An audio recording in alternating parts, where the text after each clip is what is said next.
3 ವರ್ಷ ನೀವು ಅಧಿಕಾರಕ್ಕೆ ಬಂದು ಆ ಪ್ರೀತಿ ಗೌರವ ಕಳ್ಕೊಂಡ್ರಿ ಅಂದ್ರೆ ಮಾಜಿ ಅಕ್ಕರೆ ಹೇಳಕ್ಕೂ ಇಷ್ಟಪಡ್ತೀನಿ. ಹೌದಲ್ರಿ ನಾನಗೌಡ್ರ? ಕೈ ಮುಗಿದು ಕೇಳ್ಕೊತನು, ನೀವು ಈ ಭಾಗ ಶಾಸಕರ ಕೂಡ ಮಾತಾಡಿ ಸರ್ ಮುಂದಿನ ದಿನಮಾನದೊಳಗ ಊರೆಲ್ಲ ಹೊಂದಾಣಿಕೆ ಆಗಿ ಏನಾರಿ ಯಾವ್ಯಾಕೆ ಬಂದ್ರು ಜನ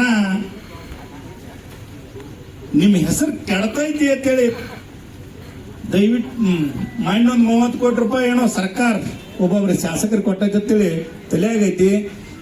ಇದನ್ನು ಅಂದಗೊಂದು ಗ್ರಾಮ, ಇದನ್ನು ನನ್ನ ಊರ ನನ್ನ ಜನರಂತೇಳಿ ಸ್ಪೆಷಲ್ ಫಂಡ್ ತಂದ ಕಮ್ಮಿ ಅಂದ್ರೆ ಒಂದು 10 ಕೋಟಿ ರೂಪಾಯಿ ಗ್ರಾಮಕ್ಕೆ ತಂದು ಕೊಟ್ರಂದ್ರೆ ಎಲ್ಲಾ ಊರು ಬಂಗಾರ ಆಕೈತಿ. ಈ ಶಾಸಕರಿಗೆ ಎಲ್ಲರೂ ಧನ್ಯವಾದ ಹೇಳ್ತಾರೋ, ಶಾಸಕರ ಪರ ಇರ್ತಾರೆ. ದಯವಿಟ್ಟು ಅದನ್ನ ನೀವು ಗಮನ ಸೆಳ್ರಿ ಸರ್. ಶಾಸಕರಲ್ಲೂ ಮನವಿ ಮಾಡ್ಕೋತೀವಿ ನಾವು ಮೀಡಿಯಾದ ಮುಖಾಂತರ.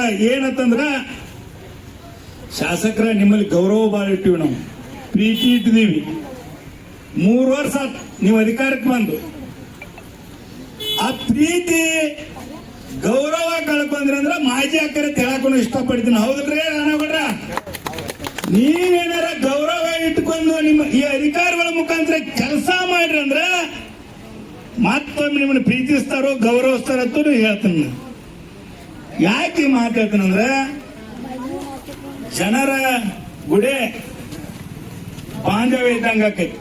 ನಮ್ಮನ್ನೆಲ್ಲ ಹಳದಾಗಿ ಕೇಳಿವಿ, ಮತ್ತೆ ನೀವು ಓಟಕ್ಕೆ ಬಂದ್ರೆ ಅಂದ್ರೆ ನಿಮ್ಮ ಹಳೆ ಕೆಡುವಂತ ಕೆಲಸ ಮಾಡ್ತಾರೆ ಈ ಜನ ಅಂತಾನು ಹೇಳಕ್ ಇಷ್ಟಪಡ್ತೀನಿ. ಯಾಕಪ್ಪ ಅಂದ್ರ ನಿಮ್ ಮ್ಯಾಲ ಬಹಳ ಪ್ರೀತಿ ಇದ್ದಾಗನಲ್ಲ ನಾವು ಇಷ್ಟು ಓಟ್ ಹಾಕಿವಪ್ಪ. ಆ ಪ್ರೀತಿ ಕಳ್ಕೋಬೇಡ್ರಿ ಶಾಸಕರ.